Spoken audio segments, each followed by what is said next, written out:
U.S. President George Herbert Walker Bush pushes for a land war against Iraq. But polls show the U.S. public is split 50-50 on that idea. Then comes this eyewitness testimony before a congressional committee from a 15-year-old Kuwaiti girl. The claim is she cannot be identified for fear of reprisals. While I was there, I saw the Iraqi soldiers coming to the hospital with guns. They took the babies out of the incubators. Took the incubators and left the children to die on the cold floor. The U.S. public is outraged. The result? So do you see what just happened? That's in front of Congress that's happening. They get a 15-year-old girl to tell a lie, more propaganda, that she witnessed Iraqi soldiers taking babies out of incubators in a hospital and putting them on the cold floor to die. That was all made up. Sounds very similar to, and why did they make that lie? Why did they have that? Why did they orchestrate that in front of Congress? Because the military industrial complex needed us to go into Kuwait, baby. That's why. Sounds very similar to when the establishment wants to go into war in Syria. They think of he's gassing his own people. But he's winning the war, right? Yeah, I know. It doesn't make any sense, right? No, it doesn't.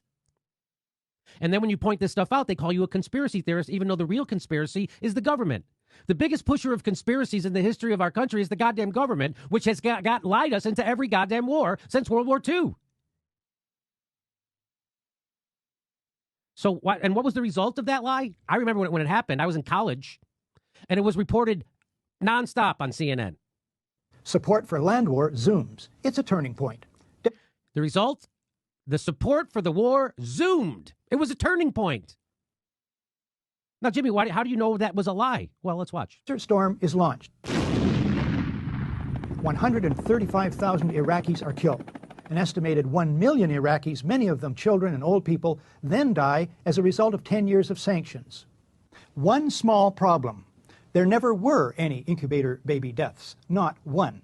The Canadian Broadcasting Corporation's investigative flagship program, The Fifth Estate, reveals the girl to be the Kuwaiti ambassador's daughter, given her lines and coached in acting by the giant American PR firm Hill & Knowlton. It's one phase in a $10 million joint U.S.-Kuwaiti campaign of deception. This man is lying. I myself buried 40 newborn babies that had been taken from their incubators. This man is lying. And they had kids in incubators, and they were thrown out of the incubators so that Kuwait could be systematically dismantled. There were a lot of people who participated in a conspiracy. Yes, an out-and-out conspiracy of fake organizations, false documents, fraud, and disinformation. So, if a new man named Bush is in the White House and helps engineer a brazen deception in order to achieve global geopolitical goals, as well as domestic and personal ones, it wouldn't be a first, would it?